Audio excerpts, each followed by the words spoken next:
नमस्कार. मराठी संस्कार या चॅनलमध्ये आपले सहर्ष स्वागत आहे. आपण या चॅनलमध्ये मराठी संस्कृतीविषयी माहिती पाहत आहोत.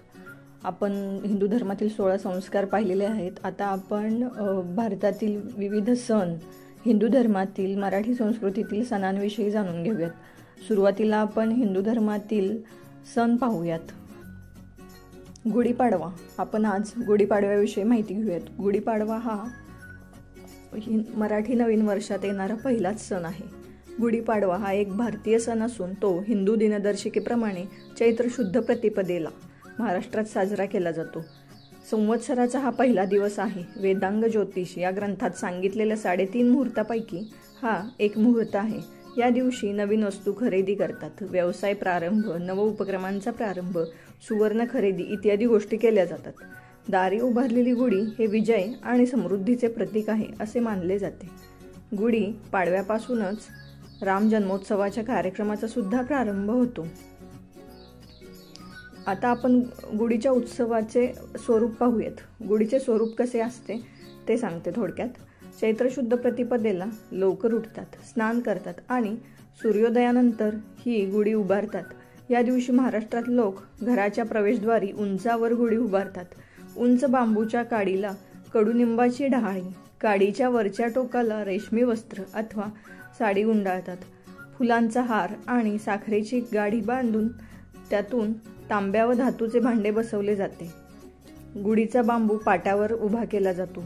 त्यावर गुढी दारात उंच गच्चीवर लावतात. गुढीला गंध, फुले, अक्षता वाहतात व निरांजन लावून उदबत्ती ओवाळतात. दुपारी गोडाचा नैवेद्य दाखवून संध्याकाळी पुन्हा हळदी कुंकू, फुले वाहून गुढी उतरवली जाते. या दिवशी आनंद साजरा करीत आप्तेष्टांना नववर्षाच्या शुभेच्छा दिल्या जातात. चैत्र शुद्ध प्रतिपदा हा दिवस कर्नाटक आणि आंध्र प्रदेश अशा गौतमीपुत्राची सत्ता असलेल्या राज्यात स्वतंत्र प्राप्तीचा आनंद झाल्यामुळे विजय दिन म्हणून संवत्सर, पाडवा व उगादी अशा वेगवेगळ्या नावांनी व वेगवेगळ्या पद्धतीने साजरा करण्यात येतो. प्रामुख्याने महाराष्ट्रात या सणाला गुढीपाडवा असे संबोधले जाते. सिंधी लोक चेटीचंड नावाने या उत्सवाला संबोधतात.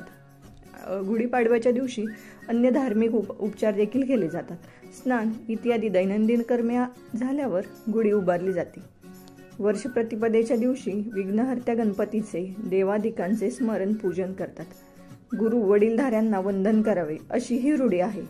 त्यानंतर संवत्सर फल श्रवण करावे असा संकेत रूढ आहे. संवत्सर फल म्हणजे काय तर त्या पाडव्यापासून जे संवत्सर म्हणजे वर्ष सुरू होत असते त्या वर्षाच्या पहिल्या दिवशी आणि नंतरच्या काही विशिष्ट दिवशी असणारी स्थिती, जसे वार, चंद्र, नक्षत्र, सूर्याचे विविध नक्षत्र प्रवेश इत्यादी संदर्भावरून हे संवत्सर फल दिलेले असते. संवत्सर फलात देशकालाचाही निर्देश असतो. म्हणजे देशाच्या कोणत्या भागात सुखसमृद्धी असेल ते संवत्सर फलात त्रोटकपणे सांगितलेले असते. वर्ष प्रतिपदेच्या म्हणजे गुढीपाडव्याच्या दिवशी जो वार असेल त्या वाराचा जो ग्रह असेल तो त्या संवत्सराचा अधिपती आहे असे मानले जाते. म्हणजे आजपासून सुरू होणारे हे वर्ष जर मंगळवारी होत असेल तर मंगळ हा त्या वर्षाचा अधिपती आहे असे समजले जाते. 60 संवत्सराची वेगवेगळ्या पद्धतीने विभागणी केली जाते. एका विभागणीत 5 संवत्सराचे एक युग, अशा पद्धतीने 60 संवत्सराची 12 युगे असं मानलं जातं. तसेच संवत्सर चक्रातील 8व्या भाऊ नावाच्या संवत्सरापासून विजय या 27व्या संवत्सरापर्यंत 20 संवत्सराचा स्वामी पालनकर्ता विष्णू आहे असे मानले जाते. ब्रह्मदेवाने पहिली तिथी सर्वात श्रेष्ठ म्हणून घोषित केली. तिला पहिले पद मिळाल्याने ती प्रतिपदा म्हणून ओळखले जाते असे मानले जाते. या तिथीला युगादी तिथी असेही म्हणतात. या दिवशी उपाध्यायांकडून पंचांग श्रवण म्हणजेच वर्षफल श्रवण करतात. या पंचांग श्रवणाचे फल मिळते. ते फळ असे असते. त्याचा मराठी अनुवाद आपण पाहूयात. पंचांग श्रवणाचे फळ: तिथीच्या श्रवणाने लक्ष्मी लाभते, वाराच्या श्रवणाने आयुष्य वाढते, नक्षत्र श्रवणाने पापनाश होतो, योग श्रवणाने योग जातो, करण श्रवणाने चिंतिलेले कार्य साधते असे हे पंचांग श्रवणाचे उत्तम फल आहे. त्याच्या नित्य श्रवणाने गंगा स्नानाचे फल मिळते. चैत्र हा अधिक मास असता काहींच्या मते अधिक मासाच्या शुद्ध प्रतिपदेस वर्षारंभाची धार्मिक कृत्ये करावीत. तर काहींच्या मते ती शुद्ध किंवा निज चैत्राच्या प्रतिपदेस करावी असा मतभेदच आहे. याविषयी धर्मसिंधूने निर्णय दिला आहे तो असा की अभ्यंग स्नानादी कृत्ये अधिक मासाच्या शुद्ध प्रतिपदेसच करावी, पण गुढी उभारणे, कडुलिंबाची पाने खाणे, पंचांग श्रवण करणे या गोष्टी शुद्ध चैत्राच्या प्रतिपदेसच कराव्या. गुढीपाडव्याविषयी महाभारतातील उल्लेख आपण पाहूयात. महाभारताच्या आदिपर्वात उपरिचर राजाने इंद्राला त्याला दिलेली कळकाची काठी इंद्राच्या आदरार्थ जमिनीत रोवली आणि दुसऱ्या दिवशी म्हणजे नववर्ष प्रारंभीच्या दिवशी तिची पूजा केली. या परंपरेचा आदर म्हणून अन्य राजे ही काठीला शेल्यासारखे वस्त्र लावून ती शृंगारून पुष्पमाला बांधून तिची पूजा करतात.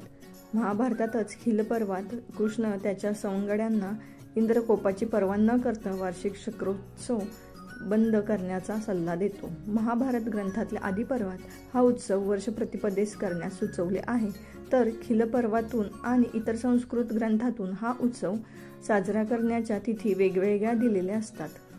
गुढीपाडव्याविषयी सांस्कृतिक इतिहास पाहूयात. ब्रह्मदेवाने या दिवशी विश्व निर्मिले असे सांगितले जाते. म्हणजे गुढीपाडव्याच्या दिवशी ब्रह्मदेवाने हे विश्व निर्माण केले आहे असं समज आहे. श्रीराम अयोध्येला परत आले होते. प्रभू श्रीरामचंद्रांनी 14 वर्ष वनवास भोगून लंकाधिपती रावण व राक्षसांचा पराभव करून या दिवशीच अयोध्येत प्रवेश केला होता. शालिवाहन नावाच्या कुंभाराच्या मुलाने शंखाचा पराभव करण्यासाठी 6000 मातीच्या सैनिकांचे पुतळे तयार केले व त्यात प्राण घालून त्यांच्या साह्याने त्याच दिवशी शंखांचा पराभव केला आहे अशी आख्यायिका प्रचलित आहे.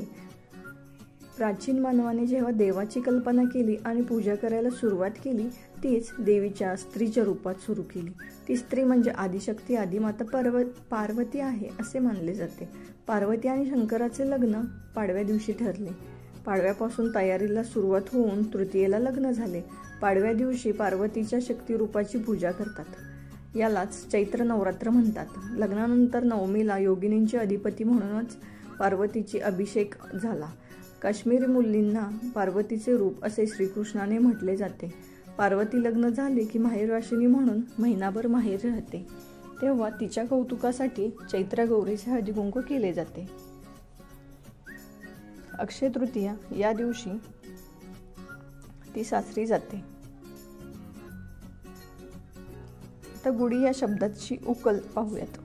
हिंदीत कुडी या शब्दाचा अर्थ एक लाकूड उभे करून उभारलेली कुटी अथवा झोपडी असा होतो. इथे ग चा क होऊ शकतो ही शक्यता लक्षात घेता येते. तरीही राहण्याची जागा